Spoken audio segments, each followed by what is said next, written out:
Yo guys, what's up?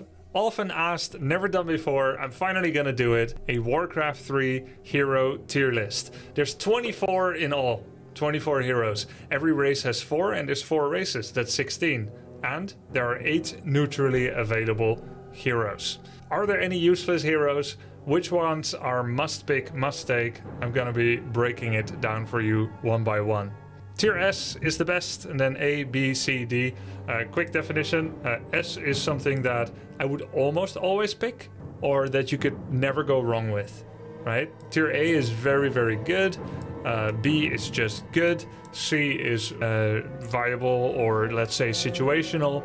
And while D is the worst, it doesn't mean useless. There are going to be situations, even if it's not the current meta, it might be past metas of similar patches where they might be good. So without further ado, let's begin. The Blademaster. Where is the Blademaster going to go? Blademaster has been a ubiquitous hero for the orc race since time immemorial. 2003 to 2024, we have 21 years of competitive history for Warcraft 3. And I competed for 7 of those, from 2003 to 2010. Blademaster in Reign of Chaos is not the same as he was in Frozen Throne, and Blademaster in 2008 is not the same as he is now. He received balance nerfs when Reforged was coming out in 2019, and when Reforged finally came out in 2020, he received nerfs, -2 agility, which is a really big deal. He went from 24 to 22, if I remember correctly. That's less attack speed, armor, and damage. He also lost cooldown on his Windwalk. So before, he had 0-second cooldown on Windwalk. That means he could come out of invisibility, hit someone, and immediately Windwalk again. There was Fate time, a small period during which you could still see him, but at least you could click it immediately, which meant if you moved fast enough, even an immediately casted Stormbolt would actually disjoint and miss by the time Fate time completes. Now there's a 2-second cooldown, and this has made Windwalk, Creep Steal, and Creep Harass really fallen out of vogue. Mirror Image has been greatly buffed, Bladestorm has been buffed a bit, Claws of Attacks and Circlets have been nerfed in the drop table, and those are really key for him as well. So overall, he's had more nerfs than buffs. I think if we're looking at the year 2008, I would definitely put Blademaster in tier S, but in 2024, I cannot justify putting him in tier S. He's neither must take nor crazy dominant. There are many counters to him, and he's got some weaknesses. He's still he's probably the top of A or the very, very bottom of S, but I'm gonna say A. I think he gets outclassed by basically every orc hero. I think he's actually the worst orc hero right now. Then, let's go to the Farseer. Farseer offers orc a lot. He's also seen his share of nerfs and buffs. But one thing that has never changed is that he is able to have vision from minute 2 and 1 second, which is when you first can get your hero out, 2 minutes and 1 second. From that point onwards, he's able to start scouting 3 different places. 1 with the hero, 2 with the first Feral Spirit, and 3 with the next Feral Spirit. This allows him to see many different places at the same time. Unlike Blademaster, Feral Spirits can actually squeeze past 1 gap buildings, so that Farseer Feral Spirits can hunt peasants and moonwells that are in otherwise impossible to reach areas for Blademaster and grunts. So the Farseer is able to do economic harass and pressure that can destabilize enemy economy and can slow down their tech. And this is very useful. Information in a game of imperfect information is also incredibly key. The Chain Lightning, the Farsight, and the Earthquake are all not as important as the Feral Spirits for scouting and the harassment. And then Feral Spirits are also free creeping.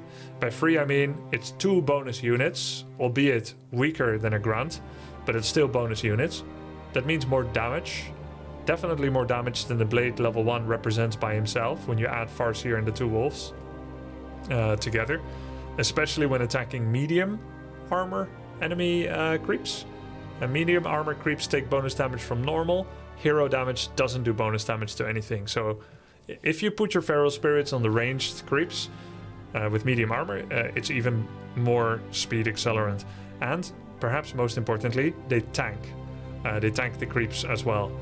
And the fourth really cool thing is when any summon in, well, almost any summon in Warcraft 3 gives XP. I'll actually get to the exceptions later with the Tavern Heroes. Almost every summon gives XP, and Feral Spirits are no different. But Feral Spirit is the type of summon that when you make another set, which you can do after they reach the halfway point of their summoning time left, it unsummons the previous ones. So let's say Feral Spirits last for a minute. After 30 seconds, you can resummon them, and then the two that exist disappear. And this has been a key component of orc harassment against all races since forever, basically. So you end up denying experience. Send in Water Elemental, send in Beetles, and if they're almost dead, they're going to give experience. Feral Spirits do not. So, very key. I will say that Blademaster Mirror Image has also opened the way up for being in multiple places at the same time. Farseer covers 3 areas. Blade and Mirror Image cover 2 areas. So that's pretty cool. And just like Feral Spirits, Mirror Image gives XP now, it deals a little damage now, and it resummons when he casts Mirror Image again.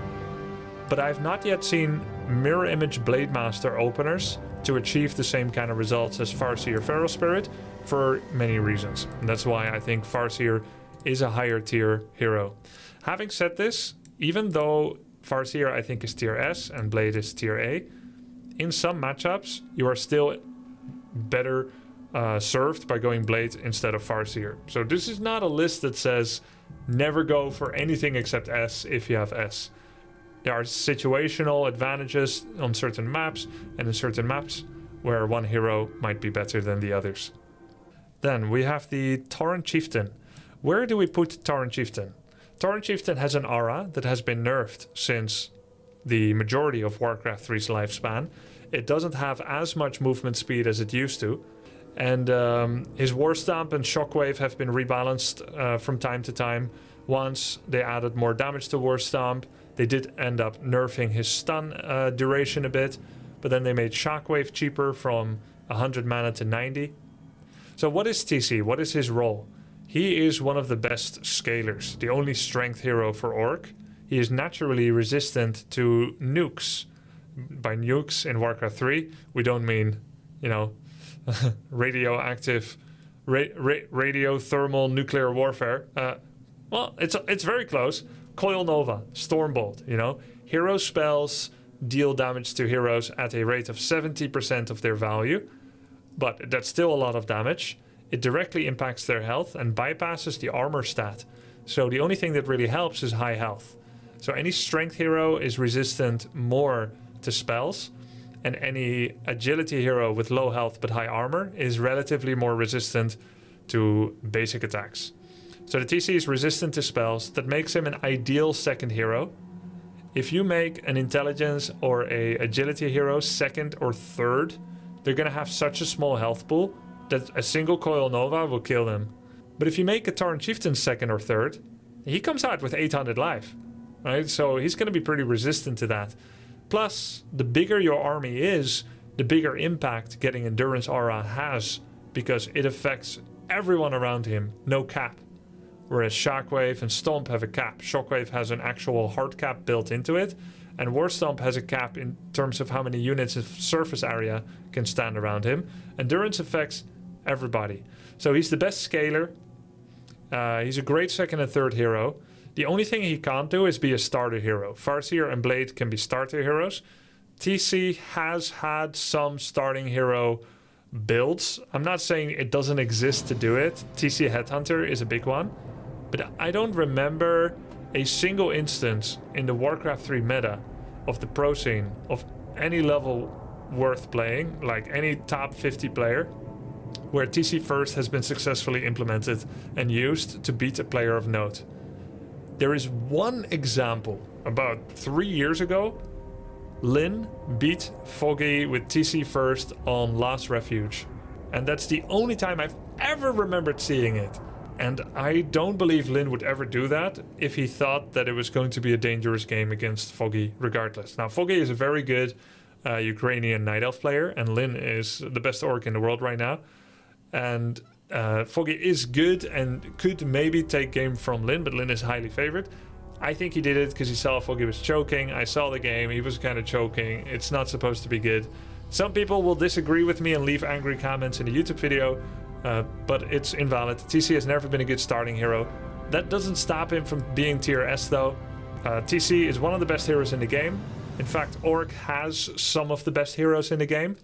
I believe many races would make Farseer or TC if they could. Orc does have some weaker straight up fighting units. Many of Orc's units are like support. And I believe what makes Orc balanced with the other races is that they have relatively good heroes. So you're going to see a lot of Orc heroes on top. You're going to see one race in particular. Can you guess which one? Going to be more towards the lower ends of the tier list.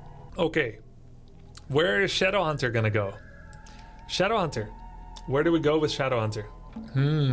Shadowhunter has a hard disable at range that is practically instant cast. Hex. Hex does many things. Hex has a lot of intended and unintended consequences. It basically turns a hero into a sheep, preventing them from casting any abilities. They can't attack. They can move, but very slowly.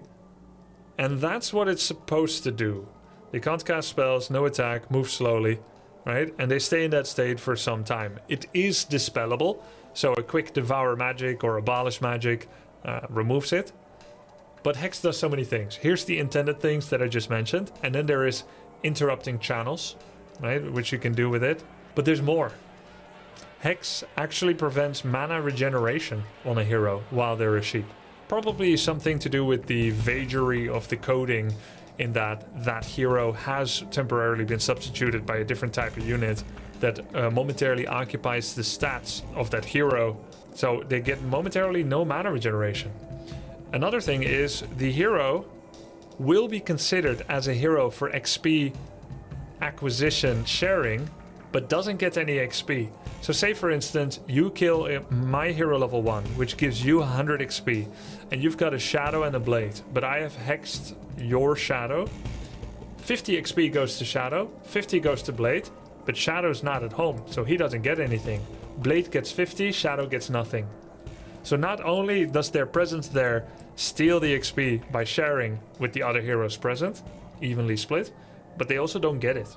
They cannot learn while they're a sheep, which kind of makes sense when you think about it. So sometimes you see hex harass when someone is creeping. You go and hex their hero as they're about to kill a big creep, and they lose the XP. For a long time, people didn't really know this. I did.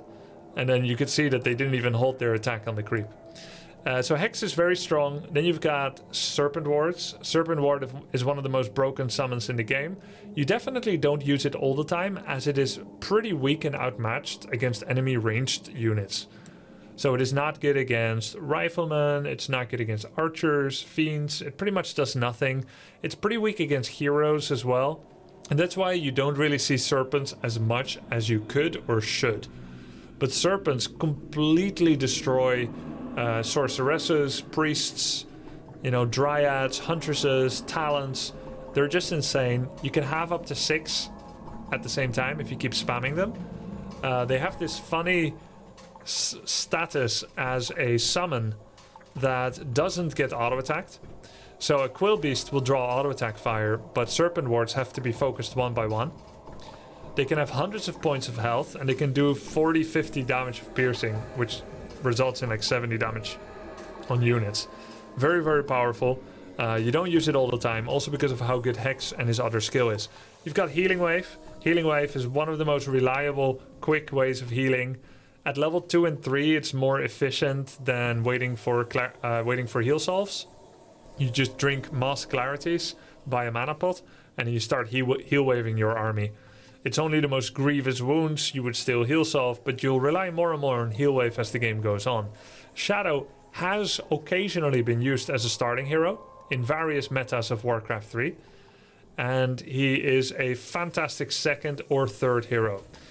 At 475 starting HP, he's very vulnerable as a third hero to nukes, but because he has Hex, and Hex outranges a coil and it out-animation speeds a death coil, Shadow gets the Hex to DK before he gets coiled. And he can be a surprise factor in focusing down an enemy hero. With Stomp and Hex, I believe Orc is the only race that has in their main 4 heroes, 2 heroes that have a hard lockdown. Open up with a Hex, then follow up with a War Stomp, then soon Hex will be available again, and then Stomp again. And you've got some pretty nasty lockdown that can be very difficult to play against the worse you are. For undeads that attack move into an Orc and they have their Death Knight in front, if they get hexed and stomped, that could just be the end of the game. And for many years, so many undeads lost to this. It took decades for undeads to get good enough with the micro during hectic battles to consistently keep their Death Knight away from the threat of Hex and War Stomp, and to always carry invulnerability on every hero so that they could actually outmatch the quick lockdown Orcs can do. With this, I believe we have 3 heroes on tier S for Orc. They're absolutely fantastic. I haven't spoken much about the heroic abilities for each of them, their ults. I can mention it briefly. Bladestorm looks better than it is. Generally, you have neither got the mana, nor is it worth the mana. It can be quite devastating, but it gets weaker the better enemies micro. And while it is a favorite for rat orcs, though, you know, those ladder guys that go bat riders and towers and then start bladestorming your towers and they're liquid firing your base, that's a noob build. We don't really see that at the pro games, and that's why Bladestorm partially not so hot. Big Bad Voodoo is so good that you don't take it when you reach level 6. You actually go level 3 Hex, level 3 heal. That's how good Big Bad Voodoo is. Worse than a basic ability. It is potentially very powerful. I do not blame the original designers for Warcraft 3 for thinking it's going to be insanely good, but it has too many downsides. Shadow becomes a bullseye because he's the only one that's vulnerable. You can just interrupt it with any channel interrupt. It's 200 mana that could be 2.5 healing waves, almost. Right? 2 heal waves, 2.2 heal waves. No one actually gets healed while they're under a Big Bad Voodoo, whereas 2 heal waves, you know, does heal them. Heal wave level 3 is huge. Your entire allied army loses all of their positive buffs, including Spirit Link and Bloodlust, because they turn invulnerable. Farseer Earthquake only damages buildings. You don't win fights with this, and unless you can Earthquake the enemy's entire base, it's not going to be a win condition. Reincarnation does nothing until you die. Sometimes when TC has low health and mana, enemies will literally choose not to kill him, which means that Reincarnation is like being an invincible 50 auto attack damage hitting cow, which is pretty cool, but for a level 6 I hope for a bit more than 50 DPS. Still powerful, you can kill your own TC and come back with full health and mana, it's quite strong.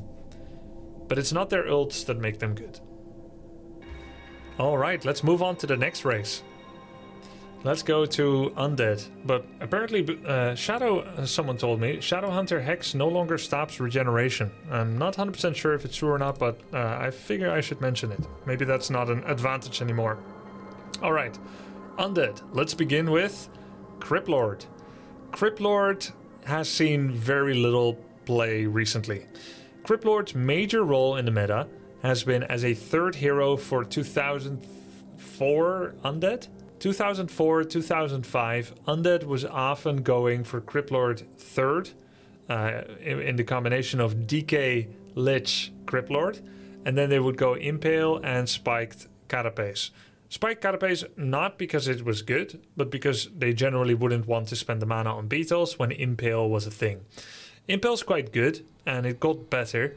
It's a nice stun. It was pretty good against Archmage Mountain King rifles, which was the main meta that we saw back then. But the problem is there are better choices. The PitLord generally provides a better siege than the third hero CryptLord, whereas the Dark Ranger provides better hero control by using silence, and then also you get skeletons from every peasant you kill, which is better than beetles because it doesn't cost almost any mana. Not so much anyway. You get loads of skeletons, more than you could even have beetles. CryptLord Impale is not bad. Spiked Carapace has been buffed. It's still not a reason to go for a hero having a lot of armor and doing some damage return. And the Beetle build did see a large uptick when it got buffed. You used to be able to summon 1 beetle per summon, and this was changed to 2 beetles per summon. And it's actually back down to 1 again, right? You were able to have 6 beetles? Was that what it was at in 2020 or 2021? CryptLord really just doesn't see a lot of play right now. He's had brief periods where he could go first hero CryptLord, briefly after Reforged came out and he got buffed. But that's not possible anymore. He has never really been used as a second hero. And as a third, he still has theoretic use, but there are just better options. I'm not going to say that CryptLord is completely not usable anymore, but I will say that right now in 24, nobody's using CryptLord in any position. So I'm probably not going to put him in tier D, because I think if you force a top undead player to use CryptLord instead of any of the other starting heroes, I think it can still be pretty good. I think it's probably under-researched at the moment, under-practiced. But it's either the bottom of tier C or the top of tier D. I'm not sure, 100% sure in which one to put him, but it's just not a very good hero right now. It could be D or it could be C. All right, next. Lich. Lich, I'm just not going to beat around the bush. Instant tier S.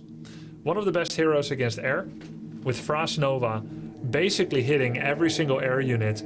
If that air gaggle of units is flying towards you, Frost Nova has no amount of unit cap, and air units are the only unit type of unit in the game that can congregate in a single point in space and form a kind of singularity.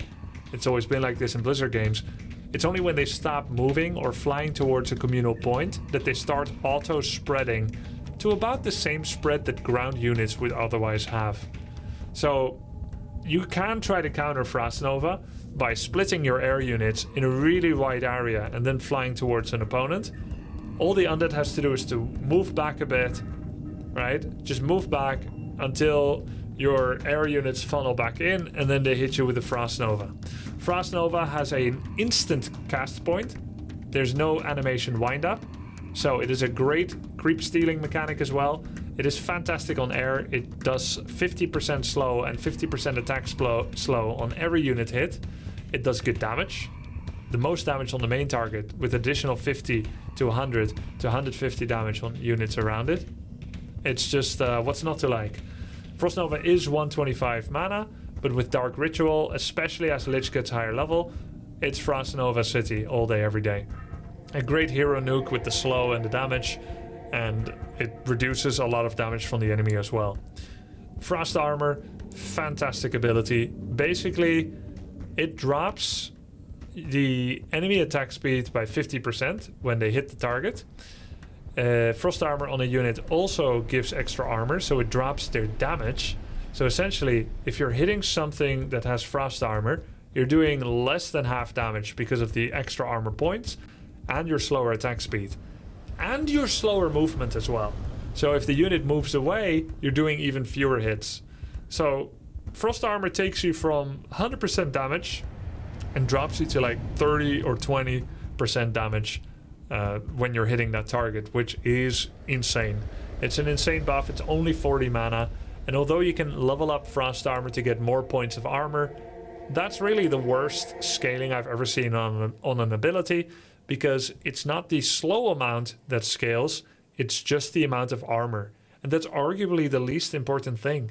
You immediately get 50% damage reduction from Frost Armor, and the rest is the extra 5 or 10% that you get from the armor. It was rescaled a bit a few years ago to be more points of armor unlocked behind the higher levels, but it really doesn't matter because it's all about the slow. It's cheap, it's spammable. The counterplay is either dispelling it, but every form of dispel is more expensive mana-wise than Frost Armor itself. And the other point of counterplay is just don't attack. Just don't attack that target. Keep switching targets. Which means Lich gets to protect key targets like heroes or certain key units with Frost Armor. Yeah. So Lich is amazing. Death and Decay is kind of a game ender. It's not a key spell for him, but it's decent. Death Knight.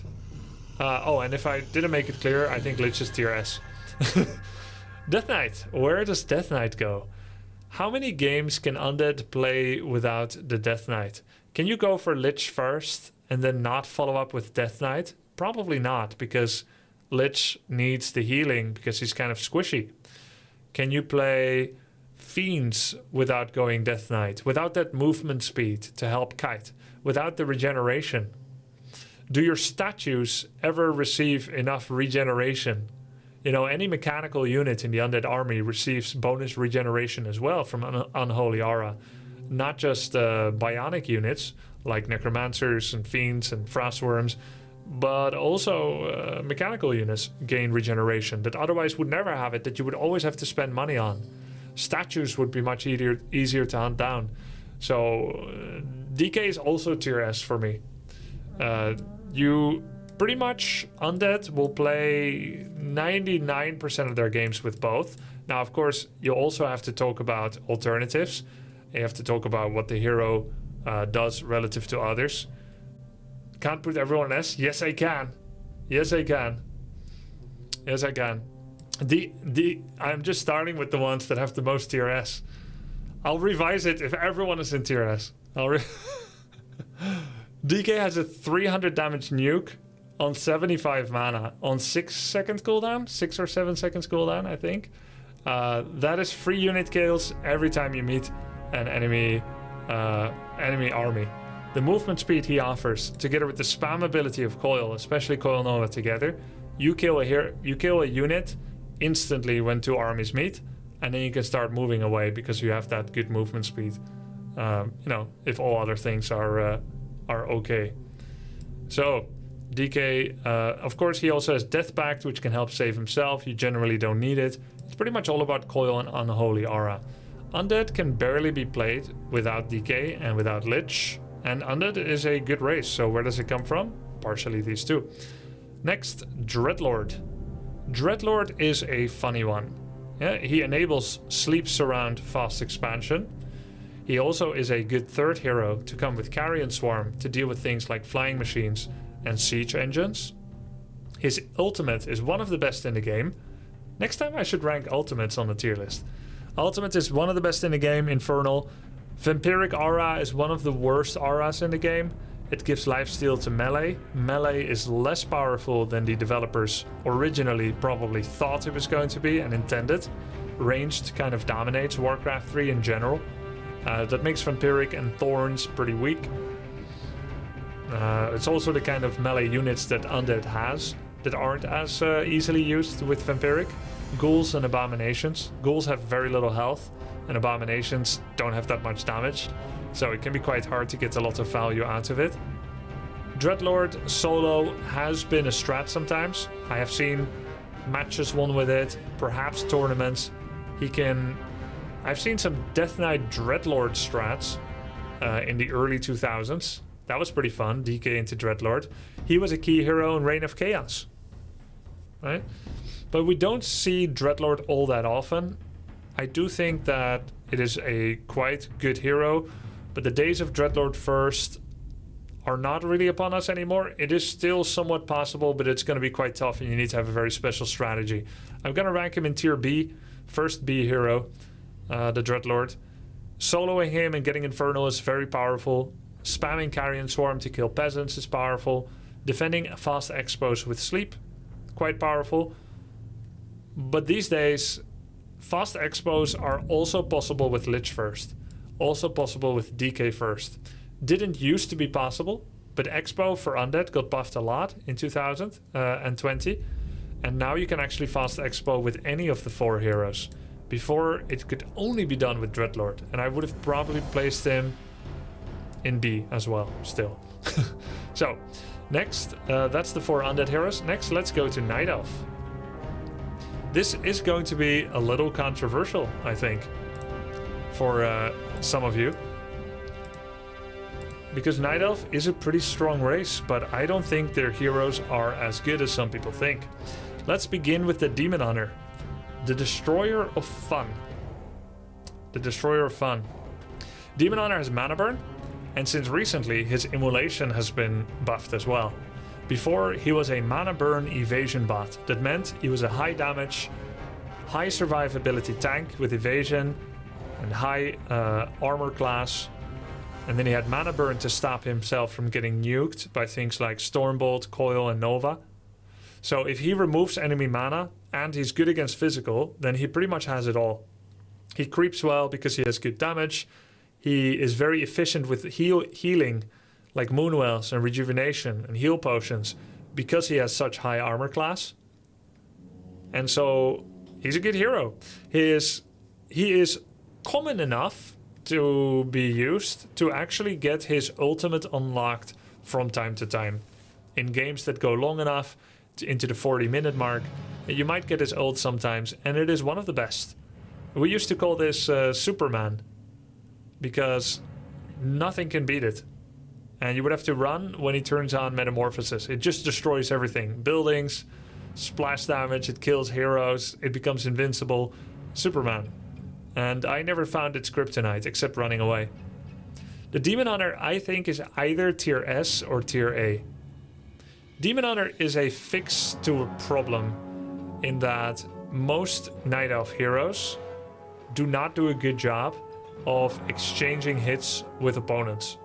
Most other races have summons or have baseline heroes or units that make it difficult for the demon to trade blows, for the Night Elf heroes to trade blows. When we look at the other 3 Elf heroes, they are all kind of specialists in what they do, and Demon is the easiest to play. He's very powerful, he's good mid-game, early game, and late game. I think he's a tier A. He's strong. And Night Elf's strongest hero. Keeper of the Grove. Oh, and Immolation nowadays is a creeping accelerant. You can creep faster with it, but it is incredibly risky because it depletes your Moonwell super fast, so you become vulnerable to harass. Keeper of the Grove. A very potentially controversial hero. The hero with the largest lockdown period in the game.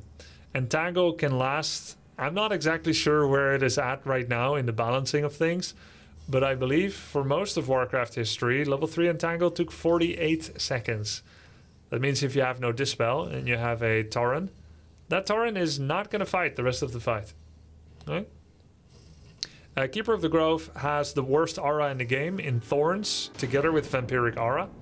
Thorns is also the only aura that cannot be found in item form, unlike everything else as far as I know. And that does make it special. Thorns' best application is when playing Keeper into Panda or Keeper into Demon with Bears and Dryads, and when you're playing against Orc.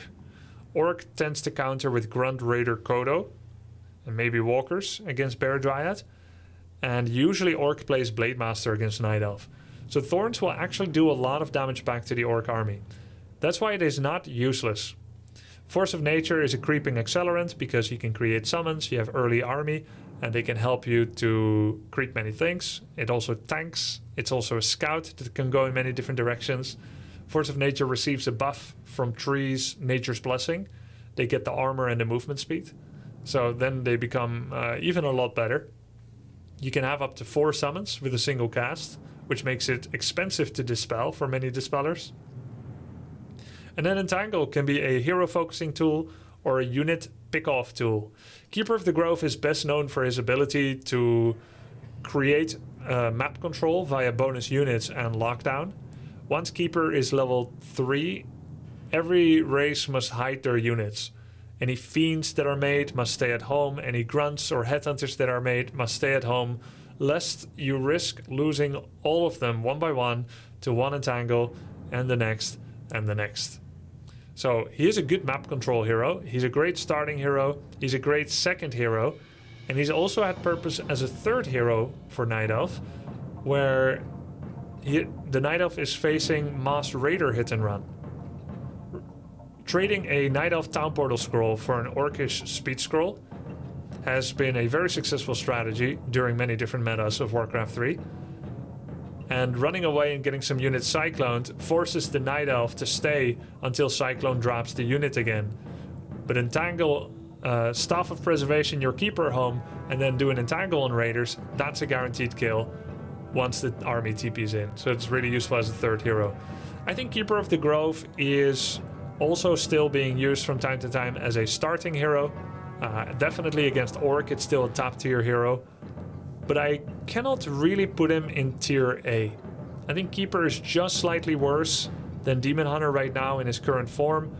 He's very useful. He's probably much better than Dreadlord, who might actually be in tier C and CryptLord in tier D. I think this actually makes more sense.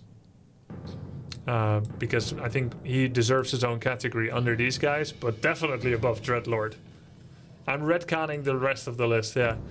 So he's B, Dreadlord is C, and CryptLord is D.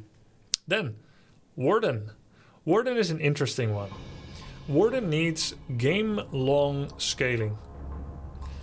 By that I mean, she becomes really weak when she falls behind. She must scale at a similar or preferably greater, or preferably much greater rate than the opponent. It is more okay for her to face multiple low-level heroes than one hero that's higher level than her. She wants to be multiple levels higher generally than opponents, because her usefulness with Shadow Strike and Blink relies on being able to kill units, stick to a unit and kill it. She hunts one target down. Fan of Knives is a different playstyle that also has its place, but again, Fan of Knives is best the sooner you get it high level. It's really not very good to play 20 minutes without harassing workers and then to finally get level 2 or 3 Fan of Knives and start killing workers, because by that time you may already have lost, the opponent may not care losing workers because they're gonna win the next fight and then you're dead.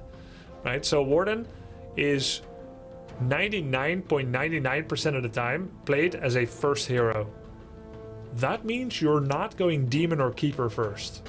That means that in order to actually go for her first, you need to identify a situation, something you know about an opponent, you need to identify something you know about the map, or maybe you're extremely skilled and practiced with her. You need a very specific creep route with her in order to get her high level without getting harassed. She's less efficient by far than Demon Hunter with Moonwells, because mana costs 4 times as much as health from Moonwells, and although she's an agility hero, she has much worse agility scaling and attack time than Demon Hunter. Attack time is a hidden attack speed stat, which helps, determines how fast units attack. So her attack time is much worse than Demon. Her scaling of agility is worse. She won't attack as many times, basically. And she needs mana way more than every other hero in the game, pretty much, except maybe Priestess. Oh no, she needs mana way more than every other hero in the game, period. She's pretty much completely a mana using hero. And that makes her vulnerable, it makes her sometimes unreliable, it makes her risky. When played and executed very well, she can feel like a tier S in the right meta. She can feel like a tier A. But with all the conditions placed upon her being good, I'm gonna have to put her either in tier C or B, and I think it has to be C. Probably the top of C. She is viable when you're godlike. Alright? You have to be very good at her, your creep route has to be figured out. The opponent needs to not be doing some kind of creep disruption special tech like repair trick or wake up your Ancient of War trick. It just ends the game for her. With Warden, you're rushing level 3, you're rushing level 5, you're rushing level 6. It's got to work out. And then finally, the Priestess of the Moon. Tier D. Priestess of the Moon thematically makes so much sense. She gives an attack speed, an attack damage buff to all ranged units. And Night Elf has so many ranged units. The only melee, in fact, that they have are Demon, Warden, Hippogriff, Mountain Giant, and Bear. And Hippogriffs are very situational, Mountain Giants are very situational, Bears are a staple unit, and when you go for Priestess, you're generally not getting her to buff Keeper damage. So, Priestess buffs range damage. There are a lot of units that are ranged, including Huntress, Archer, Dryad, Hippogriff Rider, Fairy Dragon, Chimera. I find that Priestess of the Moon, because she gives a percentage damage bonus with True Shot, is most useful for the biggest range damage there is, which is Chimera and Archer. Right? So generally you get her to buff Chimps or archers. And that is very powerful. Archers do a lot of damage. But she is just like an archer herself as well. She is a great luxury addition for mass archer builds. And mass archer builds have been extremely viable throughout many different lifespans of Warcraft 3. Very many different metas of Warcraft 3. We have seen mass archer. Most recently, the mass archer meta against human with Keeper, Naga, Priestess in 2021. 3 Orbs of Venom, mass archer, rushing, and then beating knights with that, right? We've seen Priestess 3rd against Orc with the Keeper, Alchemist, Priestess. 1 base style. You open with 3 to 5 Huntresses, then mass archer tier 3 with Priestess 3rd. It definitely feels strong when used properly. Probably more useful than CryptLord in her niche. But she is outclassed by so much utility from other heroes that I cannot put her over anyone else. And if I can't put her over anyone else, then I must put her under everyone else. Keep in mind, I don't think D is useless. But she is D. That's Night Elf. Let's move on to Tavern Heroes. No, human. Let's move on to human heroes. Alright, before we go on to human, a brief note on ultimate abilities. Tranquility is one of the only ults that is extremely good to use outside of combat, as well as inside of combat. Tranquility is definitely top tier and it helps Keeper quite a bit as well. Starfall is an in-combat ability only that damages buildings and units. It's pretty cool. It's definitely very beautiful. My wife thinks Starfall is the most beautiful ability in the game. She loves Priestess of the Moon. And we'll actually go Demon Priestess, even though I say Priestess is not a good second hero. But don't argue with the wifey. Warden ultimate ability is actually key for her playstyle of Moss Fan of Knives Blink Harass against human. Then you make the Avatar of Vengeance and you end up continuing the Harass game. I have a very cool level 10 Warden game I played recently. Bing! That you should check out if you're interested to see some Warden use. Now, let's move on to human. Human, we're gonna start with Paladin. Paladin, where will I place Paladin? The defender of the holy light, Arthas's teacher. Paladin offers Devotion Aura, which was buffed from 1 armor to 1.5 per level. Really strong. A hero that can, on demand for just 25 mana, turn completely invincible, smiting with great impunity with his hammer.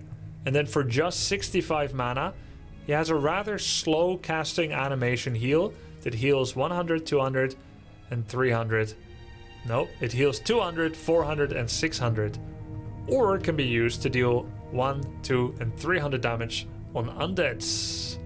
Paladin is the Antichrist to the Death Knight, or perhaps I should start that sentence opposite. Death Knight is the Antichrist to the Holy Paladin. Where is Paladin? He is a great support hero. We have seen Paladin first builds sometimes. By far the greatest player to ever do Paladin first and make it work at the highest of levels is the Swedish player Thorzane. Marcus Eklöf is the best Paladin first user ever, I find. And the way that he proved that is by using Pala first strategies to win 2 out of 5 maps against Happy, the greatest undead player to ever live. And that is impressive. But outside of those, Paladin first is pretty much just a ladder strategy right now that doesn't get played by any of the top human players. Now, Europe always loved Pala first more than Asia, and Europe has produced many great players outside of Asia. And so the fact that Asia is now dominant in Warcraft 3 competitive scene, with China and Korea being the 2 dominant countries, does mean that we are less likely to see Paladin even if it were viable right now. Is it viable to go Pala first? I can't prove it. My human isn't good enough, and the Asians aren't playing it. So in that sense, Pala first is off the table. Pala second is extremely rare. Pala third is iconic and strong. But is it crucial? Could you replace Pala third by Alchemist to come up with healing that is still relevant? I think so, sometimes. I think Paladin is good, but I cannot place him in tier S, ubiquitous. I cannot place him in tier A, so good. I think he's a tier B. He's very strong, he's key, but he comes out third, which means you may not get there. You may not get to tier 3. The game could end before that. There's going to be many games where he's not there. He doesn't come out as a first or a second. He's somewhat replaceable by alternatives. You're sometimes going to want someone else. Nice hero. Perfectly average. It works. Have you lost your mind, Grubby? Have I? Those of you with the will to place Paladin in tier B, follow me. The rest of you, get out of my kitchen. Anyway, next, Bloodmage. How can you even consider that? Alright, Bloodmage. Bloodmage is the most tier S hero that I've ever seen. That must nonetheless be placed in tier B or C. It's very strange. If sometimes people ask me, who is the most underrated hero? And then I have to ask, well, how do you rate the heroes? Make your tier list and I'll judge. Then I'll tell you which one is underrated. So I always dodge the question because I don't know how you rate it. I know how I rate it. So what's underrated? Where's the poll of 10,000 raters, right? So I don't know. But I can only answer the question authentically by saying Bloodmage. He's always the most underrated hero. He's so broken anytime he comes out. Siphon mana, has only 10 mana cost or something, can steal dozens or hundreds of mana, has almost no cooldown, almost no mana cost. Its breaking range is greater than its starting cast range, which means the moment you are starting to get sucked, even if you run away, the sucking continues for some time. You need to preemptively start running when you feel the suck coming out, and that's a big problem, right? Then there's Banish, which is one of the coolest spells in the game. Very creative. Banish allows you to stop a unit from doing physical attacks, but it makes them also not able to be attacked by physical attacks. So that's a double-edged sword. It's either good for an opponent, even though you debuff them, or it's bad for you, even though you protect yourself. So it's definitely always a double-edged sword. Then that target is also extra vulnerable to magic damage, which means you can use it offensively together with Coil, together with Stormbolt and Holy Light if it's against undead, or you can use it to on yourself to save yourself from physical attacks, but suddenly you die to Coil Nova. So everything he does has a kind of a downside, right? With Banish, but it is very cool because it has a couple of unique implementations as well. Banish is the only thing that can dispel ensnare. So if there's an ensnare on the Dragonhawk and I'm attacking the Dragonhawk, they can banish it and the ensnare disappears and the unit just goes up into the sky again, which is pretty crazy. Banish on a unit prevents... Banish on Batrider prevents Batrider from being able to use Unstable Concoction. So in a battle of griffins versus bats are flying in, you can try to rapid fire banish a couple of bat riders and they won't explode. And there's more you can do with banish. It's really cool. Unit is very slow, so you can use it as a pseudo surrounding skill. And then there's Flame Strike, 135 mana, very similar to Blizzard. It's actually a slightly larger area. The damage is more front loaded. There is a casting channel time of about 3/4 of a second, I think. If Flame Strike gets interrupted during the casting time, mana is still deducted, 135, but the Flame Strike doesn't trigger. There is the sound and the animation that begins. You see the green ground starting to gather, but the flame never materializes. As far as I know, Flame Strike is the only spell in the game that can consume mana but do nothing. Like, to be interrupted mid-cast. Because if I see a Stormbolt beginning and I hex the MK, mana will either not be spent or the hammer already left his hands and it's gonna work. Flame Strike is the only one that you can spend and it doesn't do anything. And then there's Phoenix, his ultimate ability. It is fantastic. if you can get there. It's a reanimating magic bird with great range. It has a form of area of effect damage around itself, a kind of aura. It's not exactly an aura. It's more like StarCraft carrier attacks with interceptors. But it's very cool, and it has a very long range magic damage attack. Super cool heroic ability. We have seen some Bloodmage first, even in pro play. It's also one of the most popular meme heroes to begin with, because Phoenix is so cool and he's so angry and there's so much fire and there's so much blood, and even that wouldn't be enough blood, and the whole thing should be covered in blood. And yeah. Carl. Where do we place Carl? We see some first hero Bloodmage. We see him as second sometimes. We see him as third sometimes, but mostly we don't see him at all. Pretty much most people don't play him much, but we do see him sometimes. And I think we probably see him about as often as Dreadlord. I think he's tier C. Maybe B? It might be a B, because his siphon is so freaking broken, but you don't make him that often. I think C or maybe. Yeah. Oh, there we go. Maybe B. Yeah. I think it's C or B. Note that this tier list is pretty much for one-on-one, as I think it is the primary game mode for Warcraft 3 that I play and know about. Right? I have also played professional 2-on-2. I've played casual 4-on-4. That has never been professional. I think that's the most important tier list part. But yeah. He gets better in team play, but I'm not rating them for that. Not sure whether I should put him in B or C. It's either the top of C or the bottom of B. I'm gonna place him here. He is actually quite good against Warden and Panda. I see him mostly as a counter hero, and I believe counter heroes should be in C. C for counter. Okay, next. Mountain King. Where does Mountain King go? A reliable, high damage Stormbolt nuke that can stun and kill units. It can stun and disable heroes. Thunderclap has fantastic area of effect, damage, and slow. Right?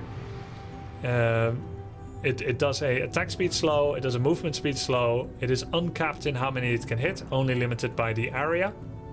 Then his passive is a bash, which is a good DPS increase.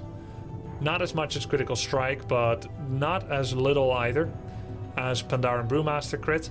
It's pretty good.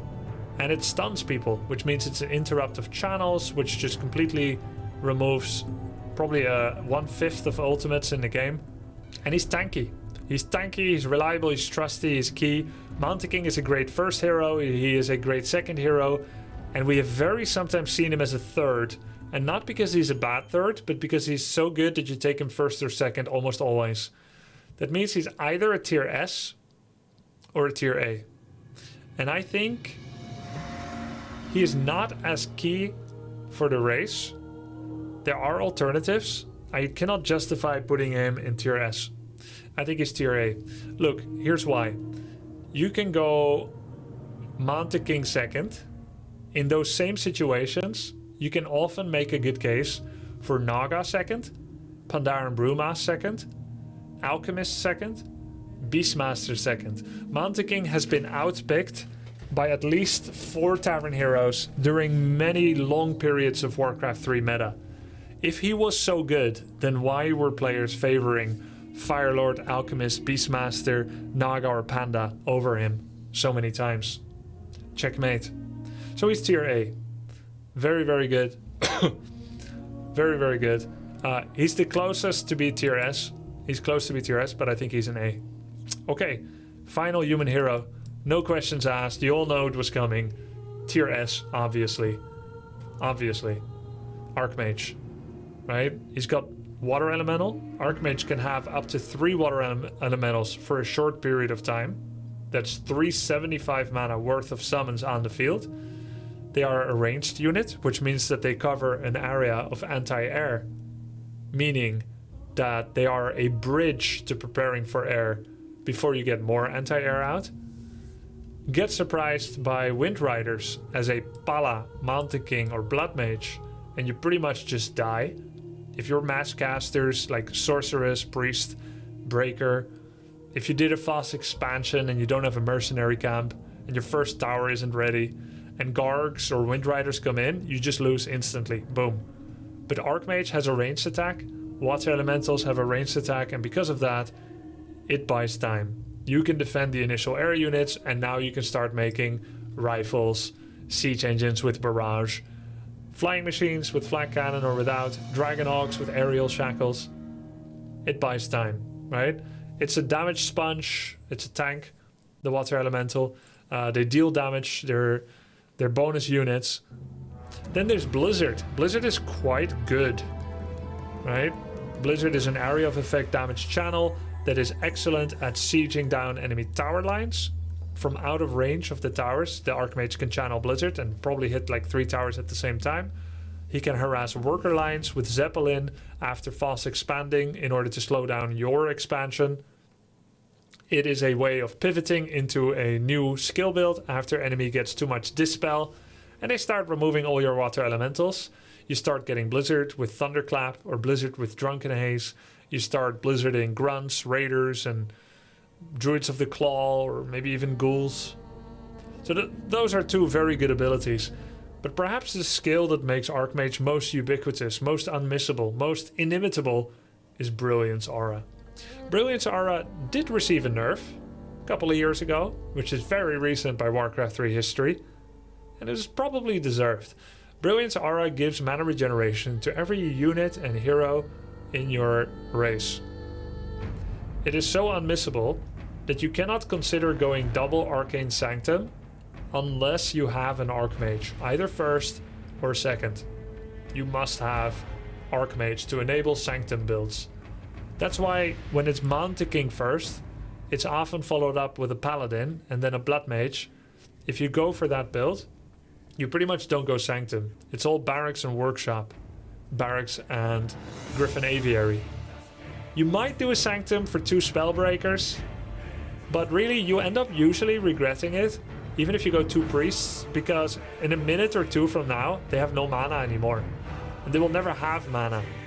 Even though Priest upgrades end up offering bonus mana regeneration to the unit, that's still usually not enough to end up getting everything you want out of those units. So the Archmage enables an entire building.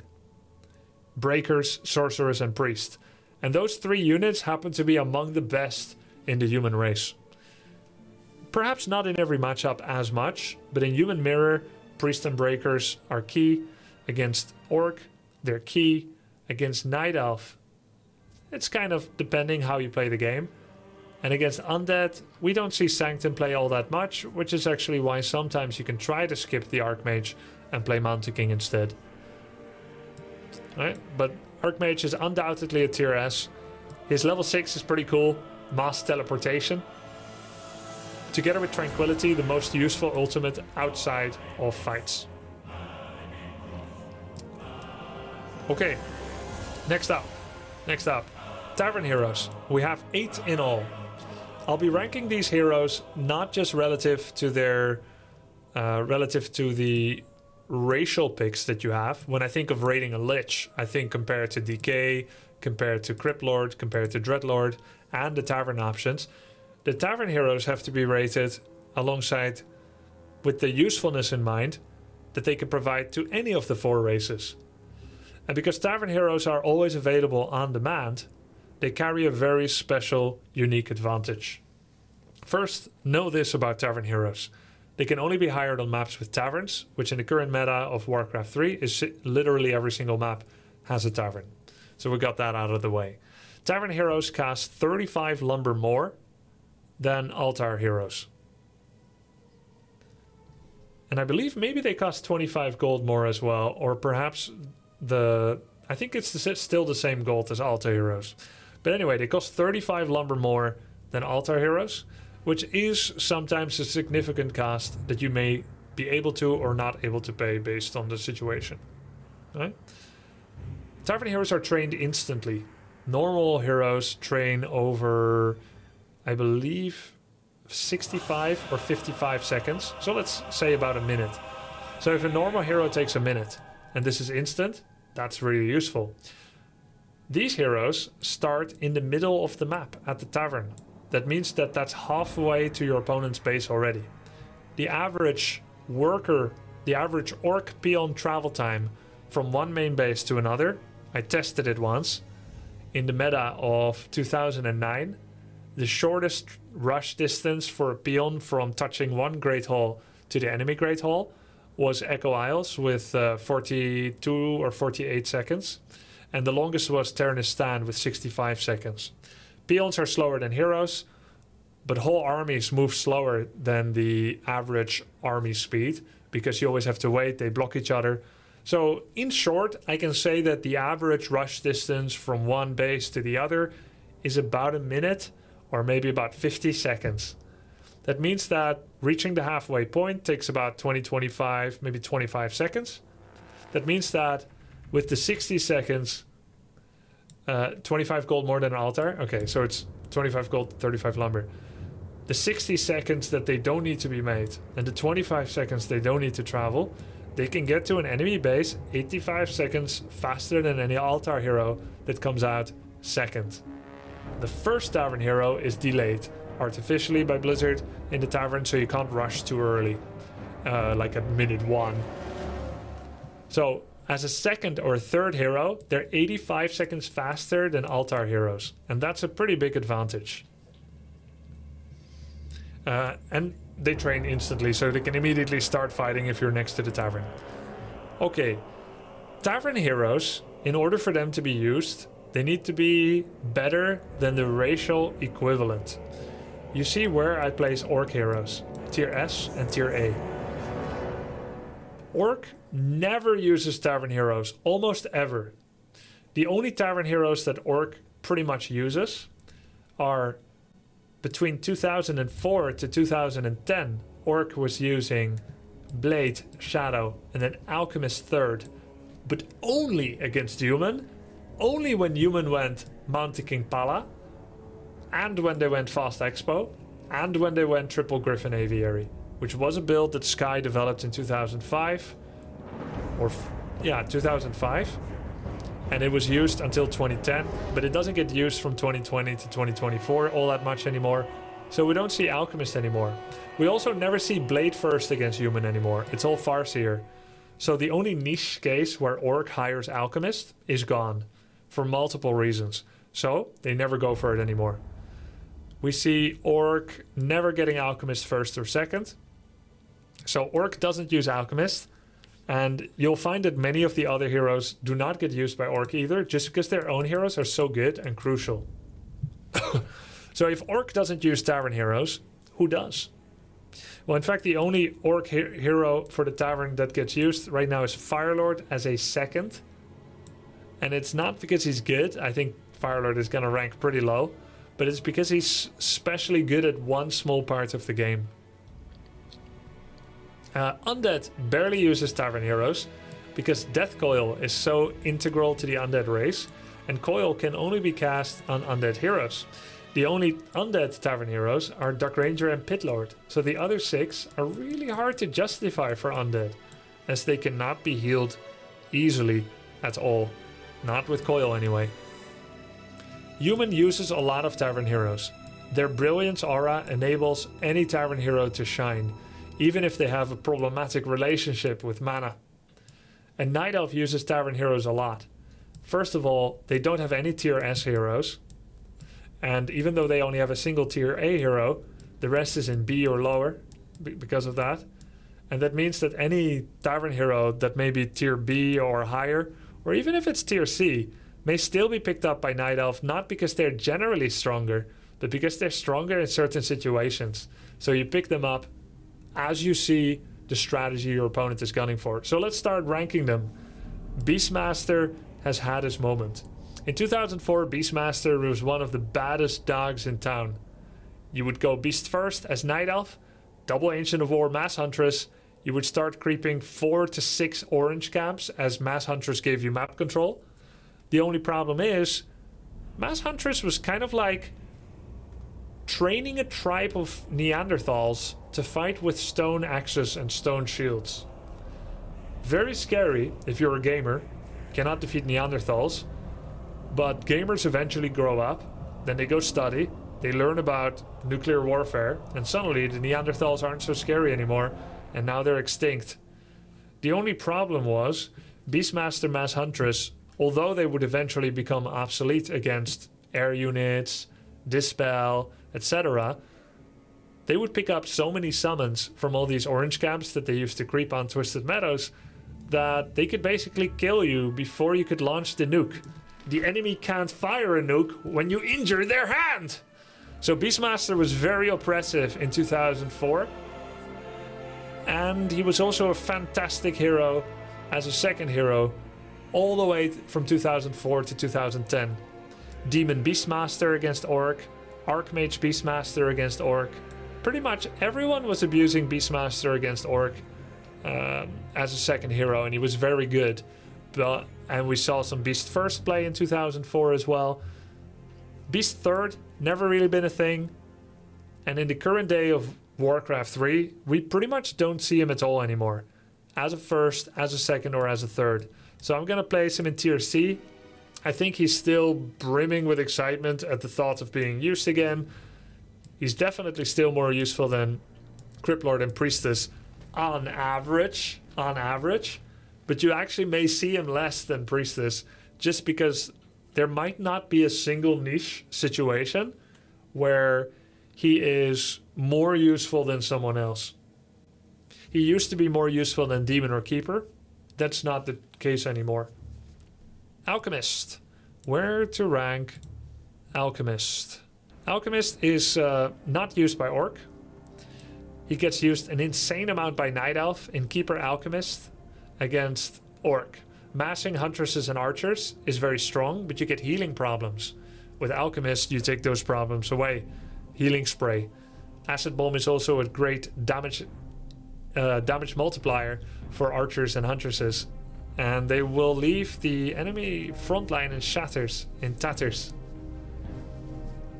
We don't see Keeper Alchemist being used anymore in Night Elf Mirror. In 2020 we were, but that time is gone. No more Keeper Alki in Mirror.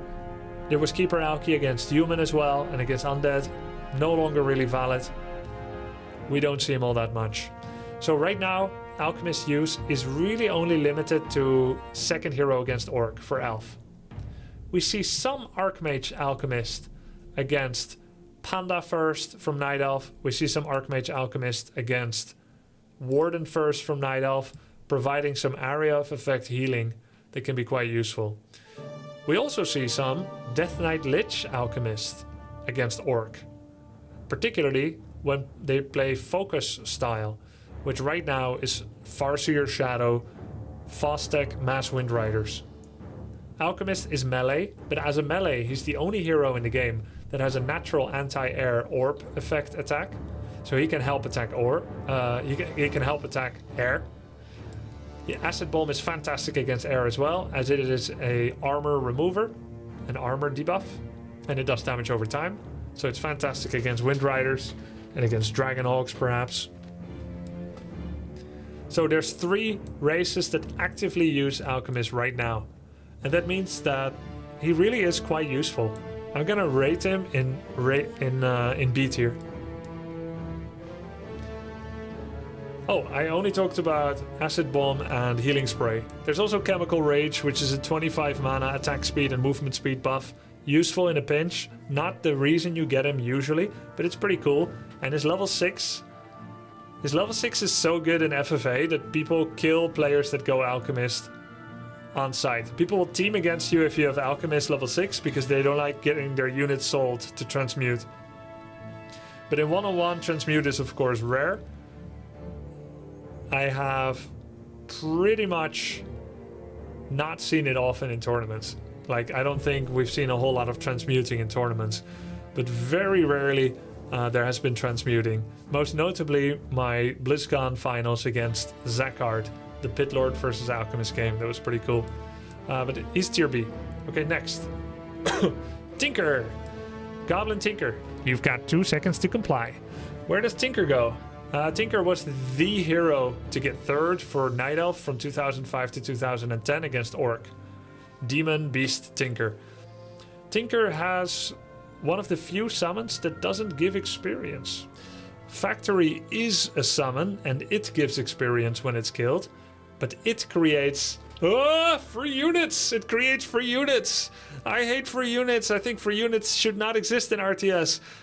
Or at least I thought so until I did my video about free units a couple of days ago.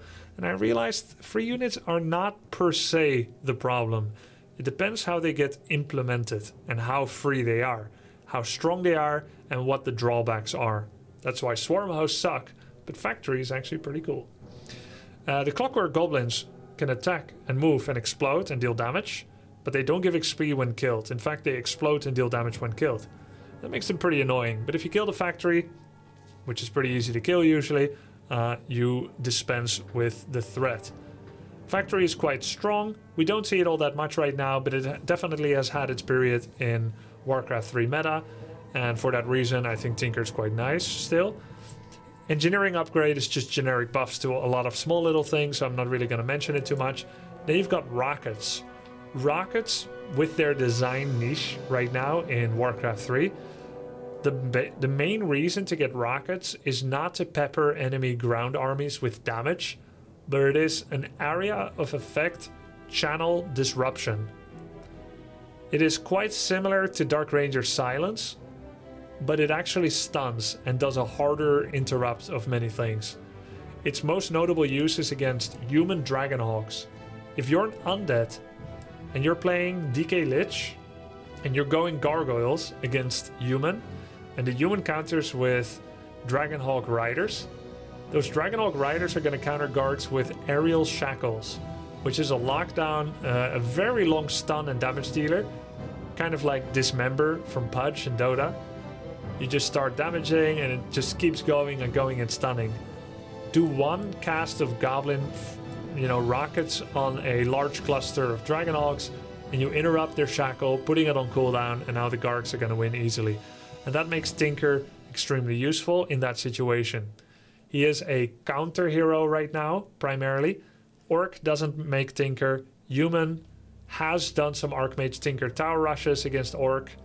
They've played some Tinker in Mirror sometimes, but is usually outclassed by Panda because their goal is to kill flying machines, which rockets now do achieve, but Fire Breath does it better. And so we've seen some human Tinker. We've not really seen a lot of Orc Tinker. Sometimes Focus used to play Tinker, like Blade Naga Tinker against Moon in 2009. Some kind of wonky tower rush build that he would only play against Moon and only on Turtle Rock.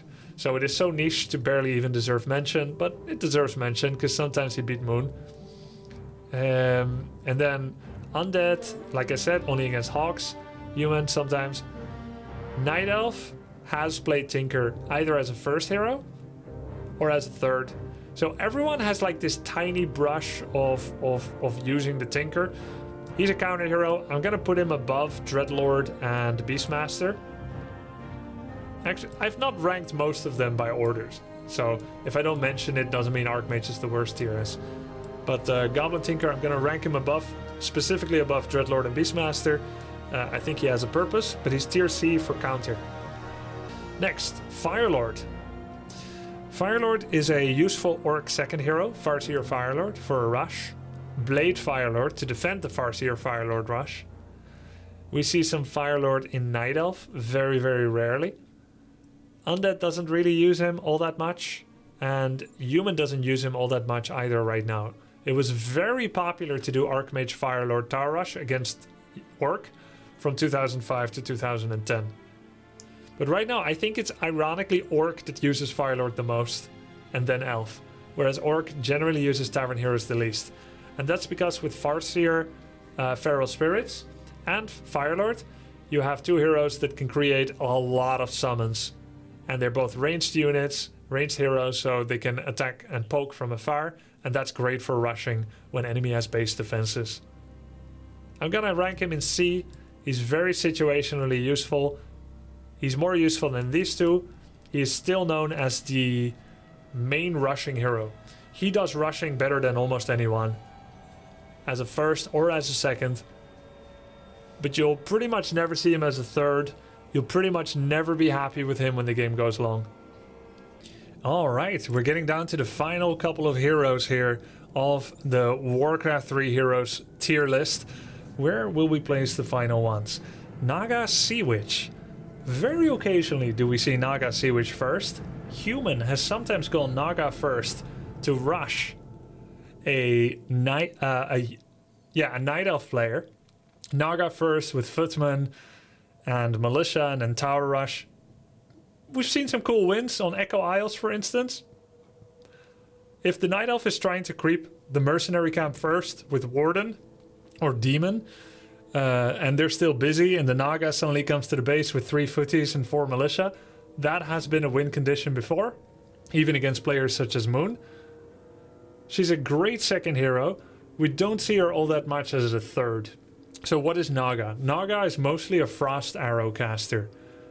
At a very cheap mana point, she can infuse her auto attacks from range with Frost, which slows enemy units and deals a bit of damage. Then she has a nuke with Forked Lightning, hits 3 targets, pretty fast cast, pretty high nuke damage per target, so it's pretty good at taking down a bunch of units like Riflemen or doing some extra front-loaded damage on Druids of the Claw. Archmage Naga is a key hero combination against Demon Hunter. Archmage Naga doesn't get used all that much against Orc. Really not that valuable against Undead either. And in Human Mirror, Naga has seen some play with Archmage Naga, but it's mostly against Night Elf that we see Archmage Naga. Undead. This is probably the only non-undead hero that Undead likes to hire from the Tavern, and it is with a relative high frequency in the entire life of the Warcraft 3 one-on-one tournament meta. DK into Naga or DK Lich into Naga has been a very common strategy. With Forked Lightning, it's another spell of nuke damage with her ranged attack and pretty good damage on her basic attack. She and Lich are 2 machine gunners shooting from the back. And it helps suppress the enemy Demon Hunter to prevent him from moving in, mana burning DK, mana burning Lich, and then walking away with relative high movement speed. The Frost Arrow makes that move hurt a lot more. He comes slower into their range and he leaves slower out of their range again with all the Fiends and the DK and the Lich. Additionally, she's mana burn resistant herself. Although Forked Lightning costs 110 mana, Frost Arrow itself is cheap. I think it's 8 mana per shot. So even if she got mana burned for 150 by mana burn level 3, you only need to wait a few seconds and you'll have another Frost Arrow. Which you cannot say for something like, War Stomp or Shockwave or Carrion Swarm. If you get mana burned, you may not cast another spell the rest of the fight. That's why small, either complete passives like Unholy Aura and Endurance are good against mana burn, and really small release spells such as Orb effects like Frost Arrow and Black Arrow from the Dark Ranger. This and many reasons have made Naga perhaps the best Tavern hero in the game, in my opinion, and that's why I think she might be one of the few that I dare to put in tier A. A classic from the beginning of the game until the end, currently being featured in multiple matchups, multiple serious matchups. She can swim, if only she could go through water as well. Her Mana Shield and her Tornado are most likely not her key spells. Mana Shield did get buffed, it's actually pretty good, but as with all spells that require an enemy to hit you first to be effective, you ultimately don't have agency in how to utilize it. Reincarnation, Thorns, Mana Shield, Spiked Carapace, right? All of these require an enemy to hit you first. And while that's the same for Frost Armor has such an enormous effect that is offensive in nature, which is more than a little bit of damage from CL, that Mana Shield really doesn't see as much use. And it's not the reason to get her. If you're looking for a tank, you'll probably get PitLord or Panda or Beastmaster. You're not getting Naga and then you're going to use her as a tank. It's a pretty cool idea, and you may pick it sometimes in a pinch, but it's mostly about Frost Arrow first, Forked Lightning second. And Tornado, well, I don't think I've ever seen it in a tournament game where it made the difference, but it's a cool spell. Okay, next, Pandaren Brewmaster. Pandaren Brewmaster offers Night Elf something that they do not have without Pandaren Brewmaster. Amazing anti-air. Via Drunken Haze, which can do up to 85% miss chance. And via Fire Breath, which can do hundreds of points of damage. More so if they were drunk first, it will keep burning. Pandaren Brewmaster is the anti-air hero for both human and for Night Elf. Orc generally can make it for anti-air as well, but they almost always end up regretting it because they either use Blade Lightning Orb or Farseer Chain Lightning or Shadow Serpent Wards. They have a couple of ways of dealing with air, and Orc will also probably maybe get Bat Riders against certain air, especially small air can be countered by Orc, whereas big air generally gets countered by Lightning Orb. That's not to say Orc doesn't struggle with air, it's just that they usually aren't willing to sacrifice one of their key heroes for a Panda. If any of their anti-air methods were worse than they are, I think we would see more Panda just to deal with air. But air also isn't as common against Orc. While it can be good against Orc, usually what people do against Orc is spellcasters, as their Dispel is also not so good. So, Panda is the anti-air hero. He's also really good against ground. He's a great tank. He provides a slow effect, a miss chance. He provides massive area of effect damage. His ultimate is one of the best in the game. He becomes invincible. He splits into 3. All 3 are separately controllable. His damage goes to like 225 DPS or something with those 3 elementals, which is just insane. It's even more damage than Metamorphosis. It doesn't last as long. It does all kinds of effects. Taunt, Magic Immunity, Burning Aura, Windwalk, Dispel, Cyclone, all in a single ultimate. It's insane. So Panda is also tier A. We have seen some Panda first by human. We've seen more Panda first by Night Elf over the last 20 years. Alright.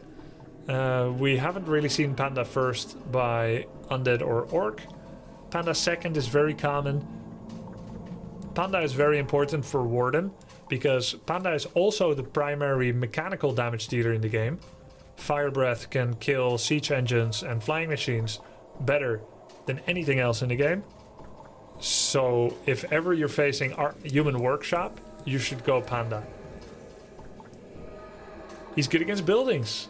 He's good against workers. He's good against air. He's good against mechanicals. He's a tank. He's good against normal units that aren't buildings, air, or mechanicals. He's good. I would almost put him in tier S. It's just that he suffers from being from the Tavern, so he cannot be made as easily as a first hero. Panda scales a lot. He's not as good at level 1. He's much better at level 3 and beyond. We see Archmage Panda in Human Mirror a lot because he can try to get Fire Breath on Sorceress Priest, or particularly on Priest in fact, in a Breaker Priest war. It's either Panda second or Mountain King second after Archmage first in a Breaker Priest war. So we've seen him a lot. He's very good. Tier A, high tier A in fact. Okay, Dark Ranger. One of 2 undead heroes from the Tavern. Dark Ranger is currently meta for undead as a 3rd hero against Orc, as a 3rd hero against human, and as a 3rd hero against undead. It's only a different hero usually against Night Elf, but it isn't bad against Elf either. So she's key right now as a 3rd in 3 matchups. Dark Ranger first was used for many years by players like Moon as a 1st hero, and then you would rush Charm. You would play Dark Ranger first and go for mass expansions and archers, and then eventually mass dryads, and then mass bears, and then mass chimera. She was part of the Blood Castle strategy, which you should Google if you've never seen it before. Warcraft 3 Blood Castle. Amazing game. Right? So, Dark Ranger is good. SK Hot, rest in peace. He's no longer with us. From Ukraine. Legendary player, great guy. Loved going for Dark Ranger first as well. Very good with it as well, he was. Dark Ranger 3rd, Dark Ranger 1st. We don't see Dark Ranger 2nd all that much. Right now, and I don't think a hero has to be viable as a 1st or 2nd to be high tier. But I do think if you're only good as a 3rd hero, you cannot be tier S for sure. You might be A, but I mostly see her as a B. There are plenty of games that DK Lich win before she comes out. She used to share the limelight as a 3rd hero against Orc with PitLord. Now she's more common than PitLord, but I still think PitLord isn't bad. You could still replace it and have a really good game. She's either B... I'm gonna put her in B. I think B is deserved for her. Probably right here if I were to rank them. Black Arrow gives skeletons upon kill. Silence is an area of effect silence that lasts freaking long on units and pretty long on heroes. So she can prevent the Shadow TC Hex War Stamp combo. And she can prevent coil during certain times so that she can kill heroes or units in Undead Mirror. Yeah, she has lots of purposes. And then Life Drain has been buffed a lot, but it's not really very good in pro play. Charm obviously is very strong. Then final hero. What a foolish boy, PitLord. Where shall we place him? Would he forgive me if I place him anywhere except tier S? He might not, but I have to be honest. My honesty to you guys is more important than my safety from PitLord. So, where's PitLord? Howl of Terror is an amazing damage suppressant. 35 to 80% damage reduction as a debuff on units around him in a relatively large area. Single cast and immediate effect. Huge physical damage suppressant. Very strong. Particularly good against things like riflemen, archers, headhunters. Then there's Rain of Fire, which is like Blizzard, but has a small damage lingering effect. He's also shorter range than Blizzard. He also has more mana cost than Blizzard. And he has a smaller mana pool than Archmage. He also doesn't have Brilliance. So think of Rain of Fire as a very bad Blizzard. Think of PitLord that goes Rain of Fire as a very bad Archmage. But we do see some 3rd PitLord sometimes after DK Lich PitLord to break human sieges like mass towers into something. The reason he fell out of vogue by Undead against Human is because if you try to get PitLord to break mass towers, he is after that much more useless after picking Rain of Fire against things like Griffins and Knights and Breakers than another hero such as Dark Ranger might be. So we don't really see him 3rd all that much anymore. As a 1st hero, only ever Night Elves tried to do it, and it is gimmicky at best. As a 2nd, you can try to make a fun build like DK PitLord Necromancer, give him Unholy Aura, and then use Cleave. Not a lot of 2nd. He's mostly as a 3rd because he's resistant to coil. So if you get him 3rd as Night Elf against Undead, he can't be coiled, he's a tank. But generally, neither Howl or Rain of Fire are good enough to really place him all that high. I'm gonna put PitLord in tier C. He's got some purpose with the Rain of Fire rush. Howl of Terror is strong, but usually just debuffing enemy physical attack is not good enough of a reason to get a hero. The best thing about him is Cleave. Cleave is starting with the letter C. Cleave is actually insane. Level 3 Cleave has an area of effect that's about as big as my hair right now. It used to be, and I think it's still the case, if you attack a town hall, if you think of the back of the town hall, Cleave extends beyond that.